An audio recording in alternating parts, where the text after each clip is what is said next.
Well, crowds have gathered at the Australian War Memorial in Canberra for a Veterans March and service, honouring those who served and died in military operations. Joining me live is Chair of the Australian War Memorial, Kim Beazley. Thanks very much for your time today. Great, I'm sure, to see crowds back. We had the COVID disruptions. Are they back in the same numbers? Does it feel like it used to, and that people have sort of forgotten about the restrictions and the dwindling numbers in those couple of years? Lots of happy people around here, I have to tell you, and everybody's been giving me huge crowd estimates. Of course, when you're out the front, you can't necessarily tell, but there's RSL figures here saying about the dawn service, at least 30,000. At least now, if it was 30,000, it was more than it was before COVID. All right, well, we'll take that estimate then. We'll use 30,000. Certainly, it's a nice day in Canberra, and that always helps as well.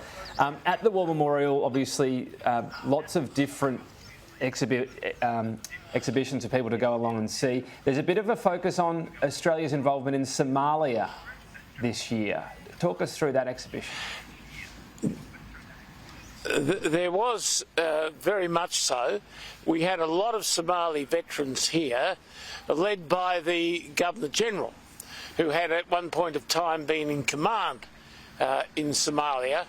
So the veterans were well honoured and well supported by the general public. Of course, there are many other groups marching from many different wars and from peacekeeping activities and the like. But Somalia was the thing featured today. The interesting thing about this time of year for a lot of younger people is, yes, that particular moment at these dawn services at a moment of reflection, but also the opportunity to look at our history and probably look at a lot of different stories, wars and so on that they didn't know much about. I'm struck as well when you go there that it's not just learning about different conflicts, but those individual stories are often the really poignant ones that hit home, aren't they? Is it a great time of year to see more people going through the doors and learning about things they had no idea about in many instances? Well, all the speakers tell stories. They had the Prime Minister on at the dawn service this morning, telling stories about a couple of folk who'd been, not when he was the member, of course, but been from his electorate.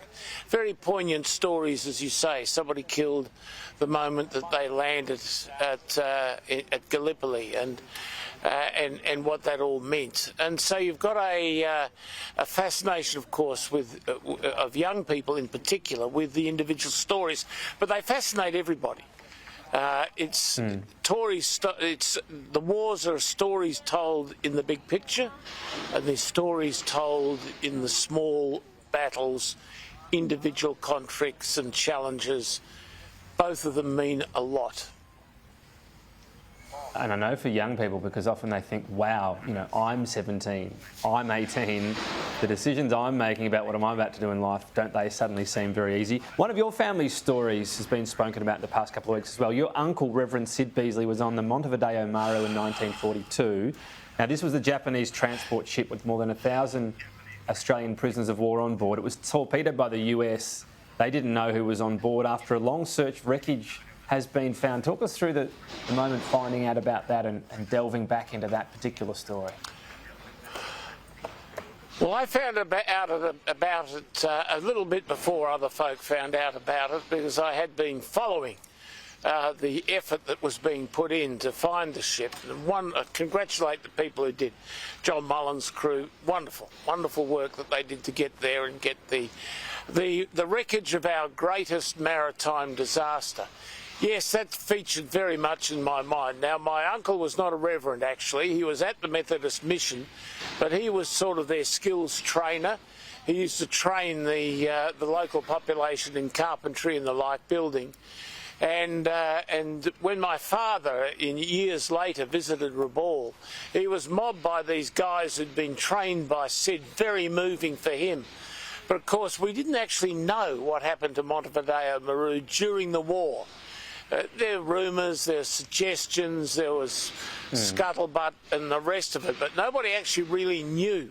And then at the end of the war, they knew that a large number of people, mostly servicemen but some civilians, had been placed aboard the Montevideo Maru on the way to Japan via Hainan Island, and it was sunk by the Sturgeon. And so the story was there, and for the first time, people actually had a focal point for their grief, because that's a lot of people gone, and the fingerprints of that event touch so many different areas of Australian life. You had Peter Garrett, grandfather, on board. There's a bloke on board who'd been a wallaby. There's just lots of those family stories, and my family story is one. So it's been for many Australian families, a sort of ruling of the line under that story. Story mostly known, but now a line ruled under it.